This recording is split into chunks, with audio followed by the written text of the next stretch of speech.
We're going to start off with basics that you know already from factoring, but we're just going to add to it. So if we look at this first expression, 4x minus 24, and if I asked you to rewrite this in an equivalent form, hopefully you recognize that 4 and 24 have a value that can be divided out of both terms. The largest value that can be divided out would be 4. So here we go. 4 divided by 4 is 1. Drop down the x. I'm going to bring down the subtraction sign. And 24 divided by 4 is 6. These are equivalent expressions. One's just in factored form. Make sure there's no additional talking, please. Let's look at the next one. 6x squared minus 12x. How can I rewrite this in equivalent form? So I'm looking for the largest number that I can divide nicely into 6 and into 12. That value would be 6. And the largest number of x's I can pull out of both terms would be x. 6 divided by 6 is 1. And now I need a total of 2 x's. I only have 1. I need to attach one more. When I go ahead and I take 12 divided by 6, I end up with a 2. So this is going to be subtract 2, and I already have an x. Now we can see if we did this right by doing the following. 6 times 1 is 6. I have 2 x's. 6 times negative 2 is negative 12. I have 1 x. That works. That's one way we factor. So just a quick review. Factored is a way to rewrite in equivalent forms. Here's the next thing I want us to look at. What is x cubed times x squared? That was a concept that I recognized last hour that kids have forgotten. When you have the same base, you leave the base the same and you add the exponents. This becomes x to the 5th. Okay, let's do this another way. If I said to you y to the 12th, and I said, is there other ways that you could write y to the 12th? Absolutely. Let's come up with a bunch of different ways. One way would be y to the 6th times y to the 6th. How do I know that works? Because when you have the same base, you keep the base and you add the exponents. That'd be y, 6 plus 6, which is 12. Let's do it another way. What about y 2, 4, 6, 8, 10? 2, 4, 6, 8, 10. So y 2 plus 2 plus 2. This is equivalent to y to the 12th. Let's do one more way. What about y to the 4th times y to the 4th times y to the 4th? When you have the same base, you keep the base the same and you add the exponents. 4 plus 4 plus 4 is 12. So I'm just touching on some things that you have previously learned. On your paper, please write down the words. It's actually at the very top. It's called sum or difference of cubes. So I'd like you to take your paper right now and right here write sum or difference of cubes. So the first two factoring lessons really talk about what I just went over and those practice problems. Today we're going to dive into sum or difference of cubes. When you were an 8th grader and a 9th grader, you talked about perfect squares. So 1 times 1 is 1, 2 times 2 is 4, 3 times 3 is 9. Other perfect squares would be 16, 25, 36. Let's keep going, 49, 64. You get this, right? This is 4 times 4, 5 times 5, 6 times 6, 7 times 7, 8 times 8. It just keeps going. Well, let's come back over here. I gave you a little bit of a cheat sheet. So please circle these because earlier today what I recognize is there's some confusion. These are perfect cubes. And the way you obtain these perfect cubes, and it doesn't stop here, it just, the problems we're doing aren't going past 12 to the 3rd power. I obtain 1 by taking 1 times 1 times 1. I obtain 8 by taking 2 times 2 times 2. Can I have a thumbs up or thumbs down if you recognize how that works? Thumbs up or thumbs down? It's okay to have a thumbs down. Okay, so today our goal is to rewrite things in equivalent forms using the process that's called sum or difference of cubes. It's a factoring process. Some of these we can only take one step. Some of these we can't even go further. So what we have to recognize is that first we need to do the setup. And here's the setup. When you don't see a number in front, it's a hidden 1. So can everybody put a 1 in front of the a cubed? The setup allows us to determine, can we use this process? So if this process is going to work, each one of the provided terms will be able to be broken down. So I look at 1. Hey, 1 can be written as 1 times 1 times 1. Okay, great. So everybody's going to do this. This is showing your work. 1 times 1 times 1. A cubed, remember a cubed is like this. Let me pull this around. Remember, y to the 12th could be like y to the 6th and y to the 6th. It could be y squared, squared, squared. It could be y to the 4th times y to the 4th times y to the 4th. So when I see a cubed I know could be broken in a to the 1st times a to the 1st times a to the 1st. These are considered the front part. I missed an R there. Now the back half is 27. Go over to our cheat sheet. What does 27 break into? 3 times 3 times 3. So this is 3 times 3 times 3. That's our setup. If we can't set it up, then we can't use this process, and we're going to see that sometimes. After that, there's very little work. We will always start with 2 terms in the first parenthesis and 3 terms in the second parenthesis every single time. And this symbol that is between the last 2 terms in the last parenthesis will always be positive. And so I'm just going to write that down, always positive. So there's two other symbols we have to determine. We have to determine in between these 2 terms, is it a plus or minus? And in between these 2 terms, is it a plus or minus? And there's a simple way to do that. We're going to take whatever symbol we're provided that's in between the front and the back of this expression, and we're going to drop it into the front every time. So for instance, not jumping ahead too much, but when we drop this symbol down, it'll be a plus. When we drop this symbol down, it'll be a subtraction. This symbol and these 2 symbols are always opposite. So if you drop down a subtraction, then you're going to put addition here. If you started with addition, then you go subtraction. These 2 symbols are always opposite. Make sure you have this written down. All right, now it's time to fill in. We have 5 different spaces to fill in, and we're done. So in this problem, we have front halves. These are considered the fronts. Both parentheses have a front. Those are the fronts. In fact, I'm just going to put a little F here just to remind you. Those are the front. Now, how do I know what to put there? I go to the front part, and I grab 1 of each. So I have a 1 and an a to the first. And then I go and I cross those out so there's no confusion.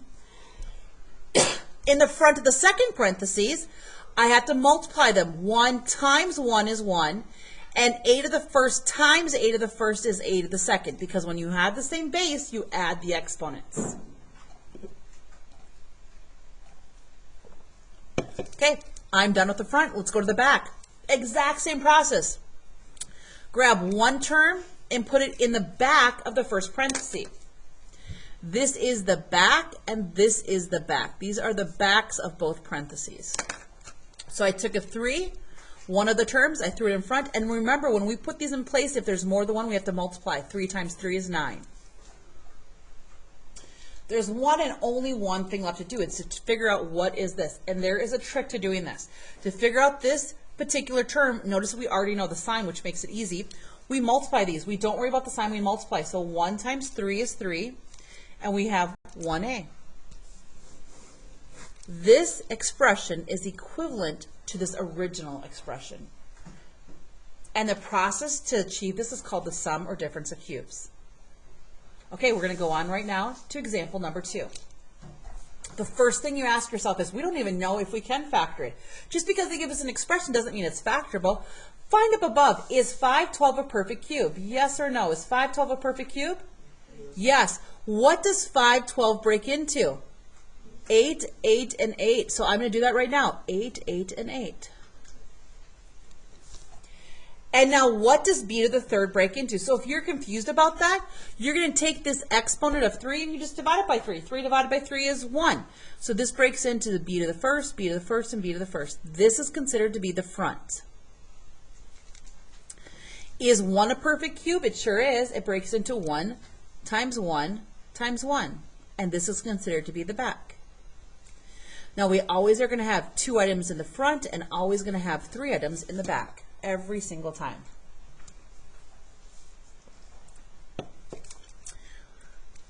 There's 3 places to put a plus or minus. This is one place, this is the next place, and here's the final place. This final position will always be addition every single time. Let's get started. Let's come up to the original expression, grab the symbol that's in between the front and the back, and we're going to drop it in place. Now, if this is addition, this next part will be subtraction. That's about as hard as it gets. And now we're simply going to place things into each of these 5 positions. So let's start with the front. I'm going to darken in the fronts just as we start to learn this so it's not as confusing. These are the fronts of both terms. We always start by going to the front parenthesis first. So I grab one item from each of the fronts, which is an 8b to the first, and I put it in place. And then I go back and I cross it out so there's no confusion.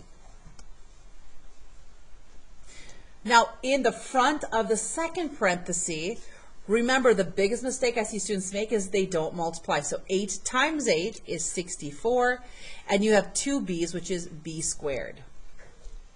B to the first times b to the first is b squared. Let's do the exact same thing with the backs. So this is the back, and this is the back. So I'm going to take 1, 1, put it here, and 1 times 1 is 1.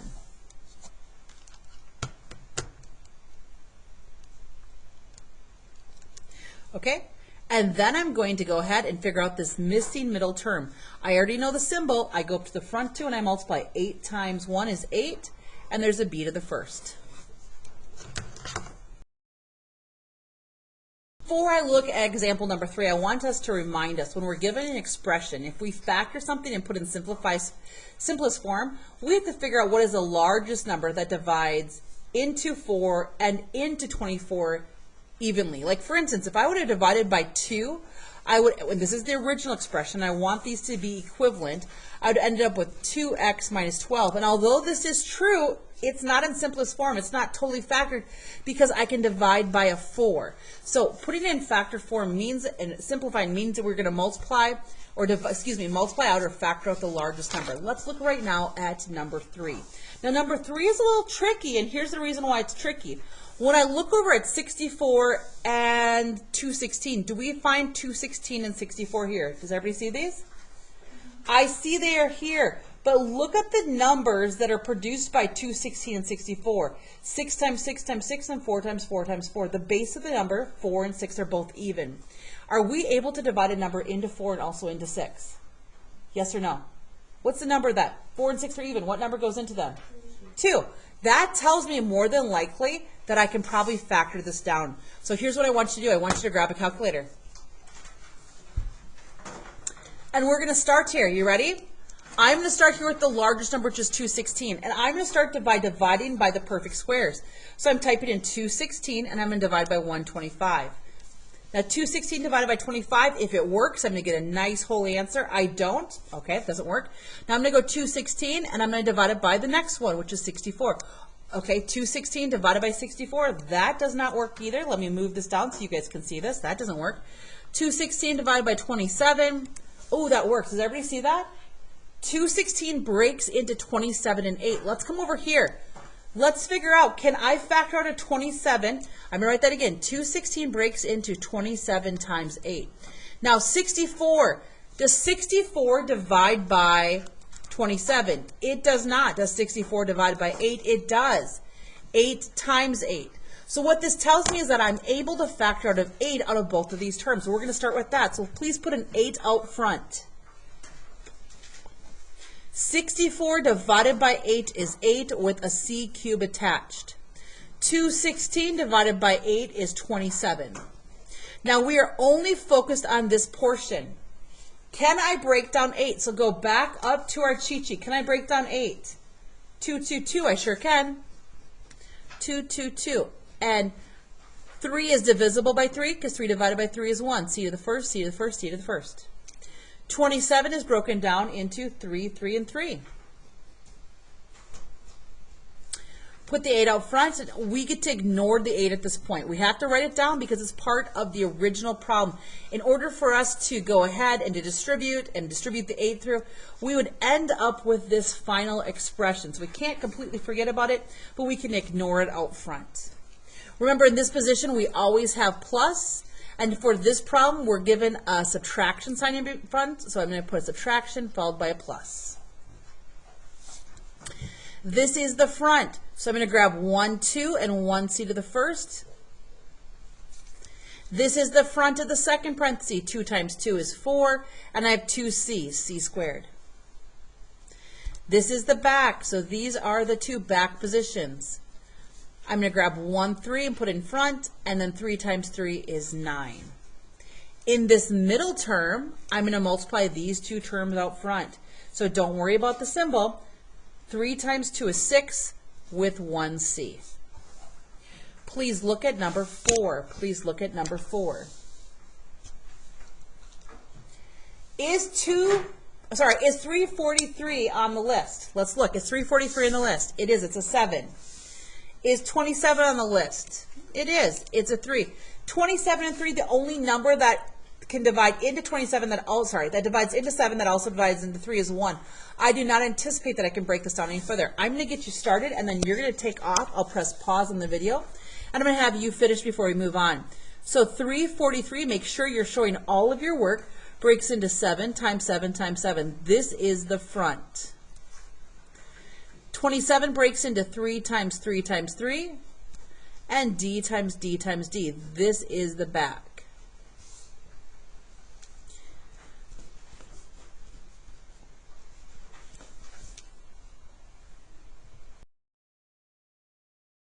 Let's go over this together. So the 7 comes from the front. But first, let's put the symbols in. This is always a positive. I'm given a positive in between, followed by subtraction. 7 comes from the front, so here's my 7. And I have 2 7s left. 7 times 7 is 49, not 14. We're multiplying them. In the back positions, this will be the back, and this will be the back of both parentheses. I'm going to grab 1, 3, and 1d. So 3d, or 3 to the first, it means the same thing. And then the far back, 3 times 3 is 9, and you have 2d's, d squared. What goes into this middle position? We already know the symbol of it. We multiply these two.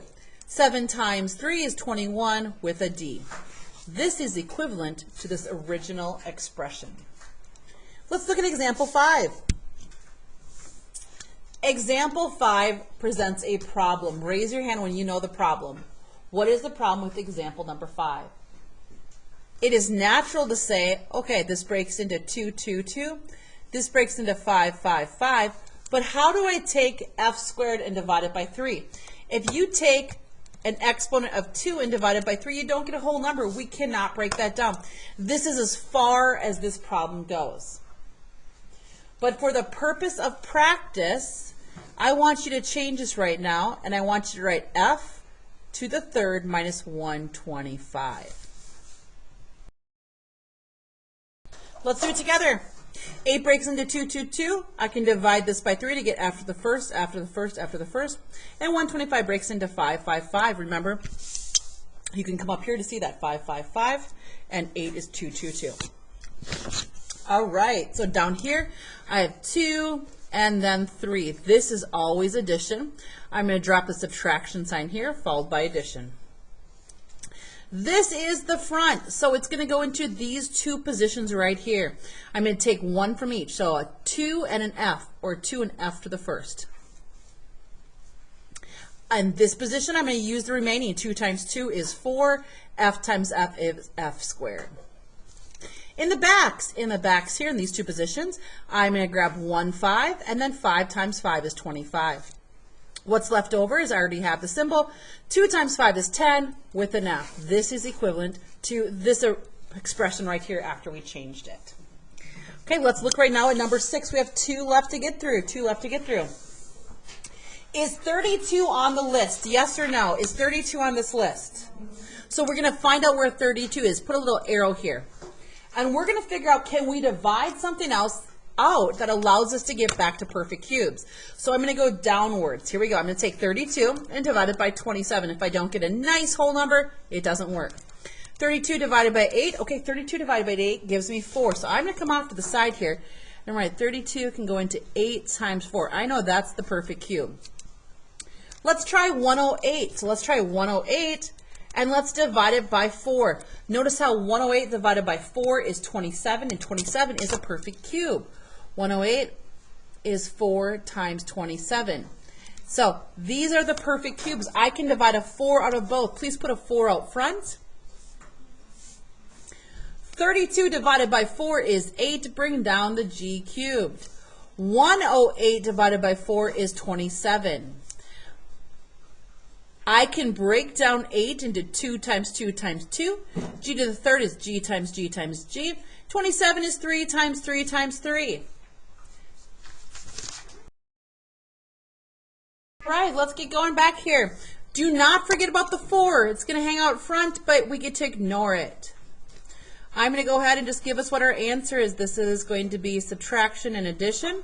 I have a 2g, or 2g to the first, of 4g squared. In back I have a 3 and a 9, and I multiplied to get 6g. This is equivalent to this original expression. Can I have a 1 through 5 if speed is not a factor? 1 through 5, you're on your understanding of speed is not a factor.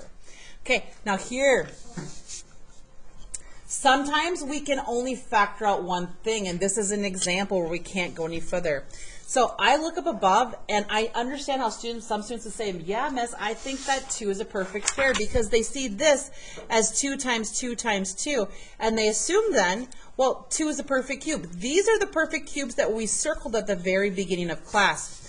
2 is not a perfect cube. Let's try dividing by -2 just to see what we get. -2 divided by -2 is 1, and we have h cubed. 150 divided by -2 is negative, anybody? 75. Okay, decide in your groups right now in 10 seconds, can you go further? Don't do it, just talk about it. Could you keep going further? Go.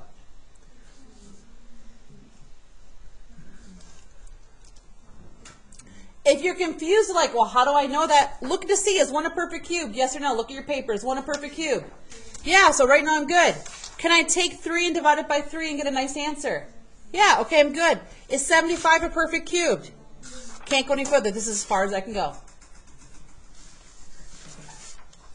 All right, so you may have to turn, well, actually, you're welcome just to watch. Here's your next ones. Okay, you ready? I'm hearing many of you say this is just too easy, and I love that. Aubrey is the first one here just to say, Miss Bradley, too easy. I like it, Aubrey. Here we go. Ready? So let's go with 8. A for Aubrey to the 9th minus, I got to turn this over myself here, minus, let's go, 27B to the 12th. This looks so much more complicated than it really is. Ask yourself, is A a perfect cube? Yes or no? Okay, what does it break into? 2. Okay, take your calculator or do mental math and divide this number by 3. Do you get a nice answer? 9 divided by 3. What do you get? Okay, so A cubed, and A cubed. Done. We're good so far. 27 is a perfect cube. 3, 3, 3. Take 12 divided by 3. What do you get? 4. Okay. So now this is the back and this is the front. Before I go any further, I want us to review. Remember a little while ago I said things like this. I said x to the third times x to the second is x to the fifth. When you have the same base and you're multiplying, you keep the base and you add the exponents. Remember that. Here we go. Let's go. This is going to be subtraction, opposite, and this is always addition. In the front part, so these are my fronts, I'm going to take one term and one term, 2a to the third. In the front of the second, 2 times 2 is 4. And what does this produce? Is this a to the 9th? Is this a to the 6th? Which one is it? A to the 6th. Is it a 9th or a 6th? It's a 6th. Talk in your group. Why is it a to the 6th? Why? When you have the same base, you keep the base and you add the exponents. Okay, taking care of the front, let's do the back. So I'm going to take one of each term, 3b to the 4th, cross them out. Same thing, 3 times 3 is 9. And this is not b to the 16th, it's b to the 8th. How do I end up with this term? I multiply, don't worry about the symbol, I multiply to get 6, and I generally write it in alphabetical terms, so a and then b.